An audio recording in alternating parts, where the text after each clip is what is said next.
सौतेली बहनें। रंगापुर नाम के गांव में शालिनी नाम की एक औरत रहा करती थी। उसे दो बेटियां थी। एक का नाम था शिवानी और दूसरी का सुहानी। शिवानी जब छोटी थी तब उसकी माँ गुजर गई थी, जिसके कारण उसके पिता रघु ने दूसरी शादी कर ली। मगर उनका भी कुछ सालों में बीमारी की वजह से देहांत हो गया और इसी वजह से शिवानी के मन में उसकी माँ और बहन के प्रति प्रेम उत्पन्न नहीं हो पाया। शिवानी और सुहानी में हमेशा झगड़ा हुआ करता था। दोनों भी बहनें एक दूसरे से कभी प्यार से बात नहीं करती थी। शालिनी ये सब देख बड़ी चिंता में रहा करती थी। ऐसे ही एक दिन, शिवानी, सुहानी, चलो आ जाओ, खाना खा लो। हाँ माँ, आई। हाँ माँ, मैं भी आई। ऐसा कहकर दोनों बेटियां वहां आ जाती है और देखती है तो उनकी माँ ने उन दोनों के लिए गाजर का हलवा बनाया था। वो देख सुहानी और शिवानी बहुत खुश हो जाती है। माँ, तुमने ये हलवा मेरे लिए बनाया है? मुझे बहुत पसंद है। मुझे पता है कि मेरी दोनों बेटियों को हलवा कितना पसंद है, इसीलिए तो मैंने तुम दोनों के लिए हलवा बनाया है। और मेरे लिए माँ? अरे हाँ बेटी, मैंने तुम्हारे लिए भी बनाया है।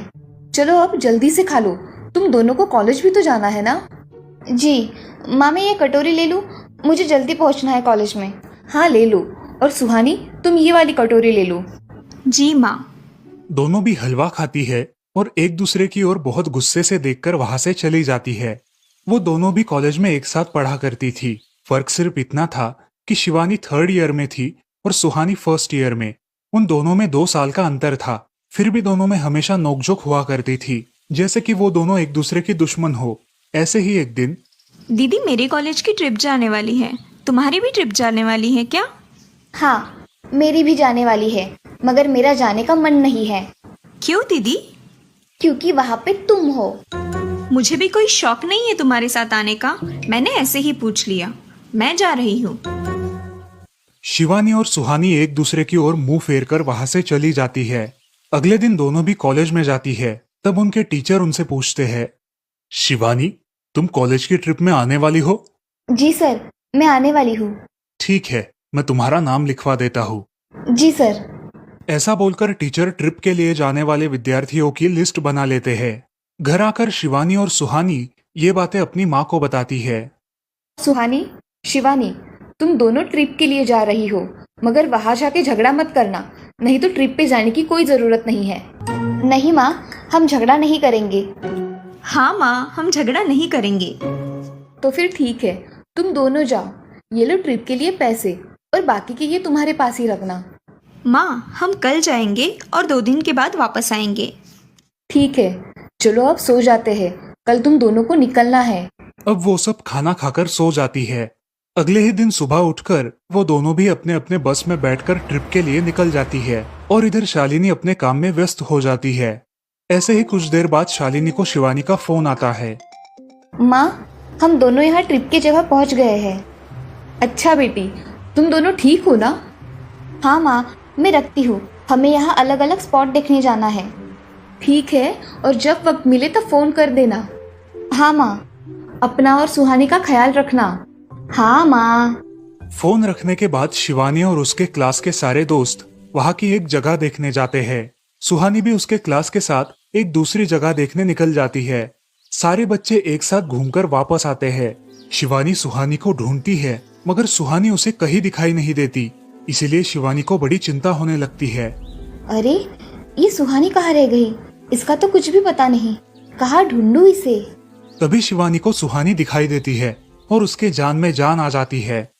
सुहानी, कहाँ गई थी तुम? मुझे कितनी चिंता लग गई थी तुम्हारी।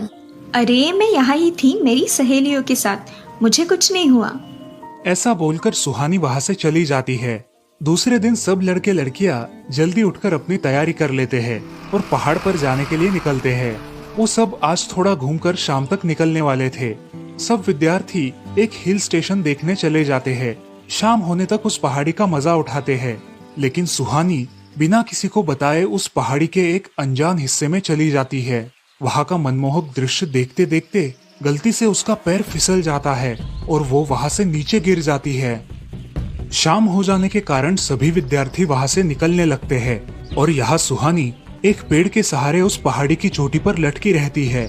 शिवानी सभी विद्यार्थियों में अपनी बहन को ढूंढती है, लेकिन वो उसे कहीं नहीं मिलती।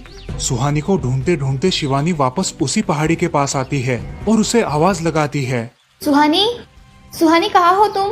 दीदी मैं यहाँ हूँ, बचाओ मुझे, मैं यहाँ हूँ। सुहानी की आवाज की ओर जाते ही उसे पता चलता है कि सुहानी पहाड़ी पर लटकी है। ये सब देखकर शिवानी बहुत घबरा जाती है। शिवानी अपनी पूरी ताकत लगाकर उसे ऊपर खींच लेती है। तुम यहाँ क्यों आई थी? अगर तुम्हें कुछ हो जाता तो मैं क्या करती? माँ को क्या जवाब देती? दीदी मेरा पैर फिसल कर मैं वहाँ गिर गई। मैंने बहुत आवाज दी मगर मेरी आवाज किसी ने नहीं सुनी। तुम ढूंढती हुई आई और मुझे बचा लिया। तुम दुनिया की बेस्ट दीदी हो। हाँ सुहानी, चलो अब घर जाने के लिए देर हो जाएगी, बस निकल जाएगी। सुहानी को ऊपर खींचते वक्त शिवानी के हाथ पर बहुत सारे जख्म हो गए थे, इसीलिए सुहानी अपनी ओढ़नी फाड़कर उसके हाथ पे बांध देती है और अब वो दोनों बस के पास चले जाते हैं। क्या हुआ है शिवानी, हाथ से खून बह रहा है तुम्हारे? कुछ नहीं सर, मैं वहाँ पे गिर गई थी, अब मैं ठीक हूँ। टीचर और सारे छात्र गाड़ी में बैठकर घर जाने के लिए निकलते हैं। घर आने के बाद शिवानी सारी हकीकत अपनी माँ को बताती है और वो सब सुनकर माँ दोनों को गले लगाकर रोने लगती है। तुम दोनों एक दूसरे के साथ होते हो इसीलिए मुझे कोई टेंशन नहीं रहता, मगर मेरी बच्चियों खुद का भी ख्याल रखा करो। उस दिन के बाद दोनों सौतेली बहनों ने अपने बीच की सब नोकझोंक बंद कर दी और हंसी खुशी सगी बहनों की तरह रहने लगी। दोस्तों, इस कहानी से हमें ये सीख मिलती है कि हम सबको एक दूसरे के प्रति द्वेष की भावनाएं छोड़कर प्यार से रहना चाहिए। चंदनपुर नाम के गांव में चंपा नाम की एक औरत रहती थी। पति, 2 बच्चे और एक बेटी, ऐसा उनका पूरा परिवार था। उसका पति श्रीधर पोस्ट ऑफिस में जॉब करता था। उसके कमाई से ही घर चलता था। चंपा ने अपने घर के सामने एक छोटी सी दुकान खोल के रखी थी। उससे उसे जो भी मुनाफा होता वो अपनी बेटी की शादी के लिए जमा करके रखती। ऐसे ही बहुत दिन बीत जाते हैं। अब बच्चे भी बड़े हो जाते हैं। बड़ा बेटा अशोक डॉक्टर और छोटा बेटा रवि वकील बन जाता है और दोनों अपनी ट्रेनिंग पूरी करने लगते हैं। एक दिन उनकी बहन ज्योति के लिए एक अच्छा रिश्ता आता है और ज्योति की शादी पड़ोस के गांव के सरपंच जी के बेटे से हो जाती है। ज्योति बहुत ही कामचोर और गुस्सा करने वाली होती है। इसी कारण उसके ससुराल से उसे निकाल दिया जाता है। वो अपने पति को लेकर अपने मायके रहने आती है। अब चंपा का जमाई दुकान चलाता है और चंपा और ज्योति आराम से वहाँ रहती है। अरे ज्योति, जरा अपने कामचोर पति को कुछ काम करना क्यों नहीं सिखाती हो? कुछ काम का नहीं है वो। अरे हाँ माँ, उनके पिताजी ने तो उन्हें ही घर से निकाल दिया और हमारे माथे मर दिया। जाने दो, पति है। माँ और बेटी इसी तरह तानेबाजी करती रहती। अब बड़े बेटे अशोक की शादी उन्हीं के गांव के एक लड़की से करा दी गई, लेकिन उस लड़की से भी चंपा बहुत काम करवाती और वो बेचारी सासू माँ का आदर करके सब काम चुपचाप करती थी। एक दिन वो काम करके थक गई और एक जगह पर बैठ गई। ए कामचोर कमला, इतना सारा काम पड़ा है घर में, क्या वो तुम्हारा बाप आके करेगा? चलो उठ, काम कर। हाँ हाँ माँ जी, करती हूँ। ऐसा कह के कमला अपने काम पर लग जाती है और सारा काम खत्म कर देती है। चंपा अपने बेटे अशोक से घर आने के बाद चुगलियां किया करती थी। अशोक घर आकर कमला को बहुत भला बुरा कहता और कभी कभी तो उस पर हाथ भी उठाया करता था। ये सब रवि देखा करता था और रवि को बहुत बुरा लगता था। अशोक मारने आता तो रवि बीच में पड़ जाता और माँ बाप को डांटता था और वही झगड़ा खत्म हो जाता था। ऐसा बहुत दिन चलता रहा। रवि को रंजना नाम की एक लड़की बहुत पसंद थी, जो कि एक न्यूज रिपोर्टर थी। क्या तुम मुझसे शादी करोगी? मुझे तुम बहुत पसंद हो। हाँ, मगर रवि, तुम्हारे घर में तुम्हारी माँ का बर्ताव मुझे बिल्कुल पसंद नहीं है, इसीलिए पहले तुम इसका कोई हल निकालो। अरे रंजना, मैं हूँ ना तुम्हारे साथ, तुम्हें टेंशन की क्या बात है? मगर रवि, तुम भी अगर मुझे मारने पीटने लगे तो मैं तुम्हें कोर्ट में खींचूंगी। अरे हाँ बिल्कुल, वो तो तुम्हारा अधिकार है। अगले दिन रवि अपने घर में रंजना के बारे में बताता है। रवि की माँ चंपा उसे साफ मना कर देती है। रवि, तुम्हें कुछ समझ आता है या नहीं? अपनी बिरादरी की लड़की से शादी करो बेटा। इस घर में ये आखिरी शादी है और मेरे भी कुछ अरमान है बेटा। अजय, आप कुछ कहते क्यों नहीं? हाँ बेटा, तुम्हारी माँ सही कह रही है, तुम इसकी बात मान जाओ बेटा। नहीं पापा, मैं शादी करूंगा तो सिर्फ रंजना से, वरना मैं शादी नहीं करूंगा। सब चुप हो जाते हैं। अगले दिन रवि मंदिर से शादी करके घर आता है। सब अचरज से रवि की ओर देखते हैं और चुपचाप अपने कमरे में चले जाते हैं। कमला उन दोनों का स्वागत करती है और वो दोनों अपने कमरे में जाते हैं। कैसे लगा मेरा घर? अच्छा है, मगर सब मिलजुल के रहे तो और भी अच्छा होगा। रंजना, तुम्हें मेरी माँ को सबक सिखाना होगा, तभी घर के सारे सदस्य ठीक हो जाएंगे। ठीक है रवि, जैसा तुम चाहो। अगले दिन रंजना अपने घर के मंदिर में पूजा करने जाती है। तभी रुको, मेरे भगवान के मंदिर में तुम मत आओ, जाओ यहाँ से।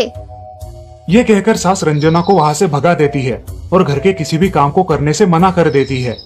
तब क्या माँ जी, आज से मैं इस घर की बहू हूँ।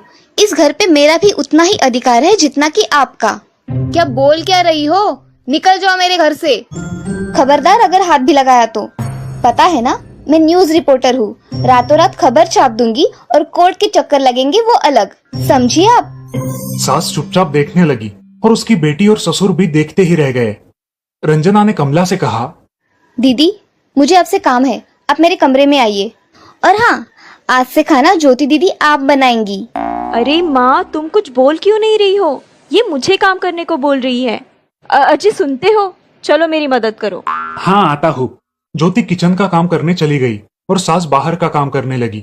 रंजना कमला को लेकर अपने कमरे में गई और उससे कहा, कमला दीदी, आप कुछ कहते क्यों नहीं? आप चुपचाप सह लेती हो, उसका ये नतीजा है। अब देखो दीदी कैसे काम कर रही है।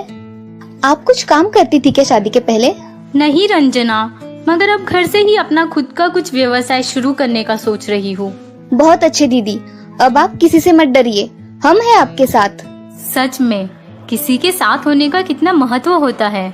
अब उसकी सासू माँ ही घर के सारे काम करने लगी थी और ज्योति को काम करवाने की वजह से ज्योति भी अपने ससुराल जाने की सोच रही थी। अजी, यहाँ तो काम वाली से भी ज्यादा बुरी हालत हमारी हो गई है। चलो हम हमारे घर चलते हैं, सब है हमारे यहाँ। अरे रे, आप कहाँ चली? अभी भी काम बाकी है। ज्योति का पति रंजना से धन्यवाद कहता है और ज्योति को लेकर अपने घर चला जाता है। अब सासू माँ एक दिन पूरा काम करके इतना थक जाती है कि उसके बदन में बहुत दर्द होने लगता है। तब दोनों बहू सास के पास चली आती है और एक बहू सास के पैर दबाती है तो दूसरी बहू सर दबाती है। सासू माँ उठकर रोने लगती है।